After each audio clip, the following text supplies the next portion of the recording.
Assalamualaikum students, welcome back to my YouTube channel Math World. Today we solve question number 9 from unit number 1 exercise 1. Question number 9 की statement है if A is equal to curly bracket 0 2 4 6 8 curly bracket close and B is equal to curly bracket 1 3 5 7 9 curly bracket close. Find first part है इसका A union B यानी find हमने करना है A union B. Solution A union B is equal to firstly A की value होगी curly bracket 0 2 4 6 8 curly bracket close union का sign आएगा और देन B की value curly bracket 1 3 5 7 9 curly bracket close. A union B is equal to firstly हम union के concept को अगर रिवाइज करें तो यूनियन मीन जहाँ पे यूनाइटी होती है मीन टू से सब इकट्ठे हो जाते हैं. तो यहाँ पे सब से मुराद है A और B के एलिमेंट्स यानी A और B के एलिमेंट्स को अगर हम इकट्ठा करके लिख दें तो वो A यूनियन B होगा. यूनियन के कॉन्सेप्ट के अकॉर्डिंग हमारे पास A union B is equal to curly bracket 0 1 2 3 4 5 6 7 8 9 curly bracket close. Mean to say इसमें A और B के जितने भी एलिमेंट्स थे उनको हमने कंबाइन करके लिख दिया. Part number 2 A intersect B. Solution जैसे पहले हमने यूनियन किया था यानी सबको कंबाइन कर दिया था.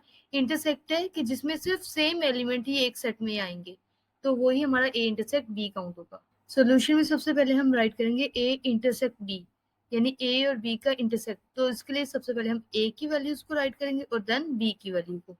A intersect B is equal to curly bracket 0 2 4 6 8 curly bracket close. पहले हमने यूनियन में U का साइन लगाया था, अब इंटरसेक्ट में उल्टा U या फिर N को भी कह सकते हैं यानी कि स्मॉल n जो होता है वो वाला साइन आएगा और देन B की वैल्यू आएगी curly bracket 1 3 5 7 9 curly bracket close. ये बिल्कुल माइनर सा ही डिफरेंस है इन साइंस में, लेकिन इन साइंस की वजह से आपका पूरा सवाल सही भी हो सकता है और गलत भी. यूनियन मीन जहाँ पे सबको कंबाइन करना है तो इंटरसेक्ट का उसके ऑपोजिट मीनिंग है. जैसे कि पहले U था अब उल्टा U है यानी ऑपोजिट जा रहे हैं तो इंटरसेक्ट का मीन भी इसके ऑपोजिट है यानी कि सेम डिजिट जस्ट जो सेम होंगे वही राइट करने. तो A intersect B is equal to हमारे पास एम्प्टी ब्रैकेट आएगी यानी खाली ब्रैकेट्स क्योंकि A और B में कोई भी ऐसा एलिमेंट नहीं है जो दोनों में पाए जा रहे हैं. Part 3 A difference B. जैसे कि पहले पार्ट 1 में हमने A यूनियन B यानी सबको कंबाइन कर दिया. इंटरसेक्ट यानी उसके ऑपोजिट यानी कि जो सेम थे बस उनको ही कंबाइन किया है.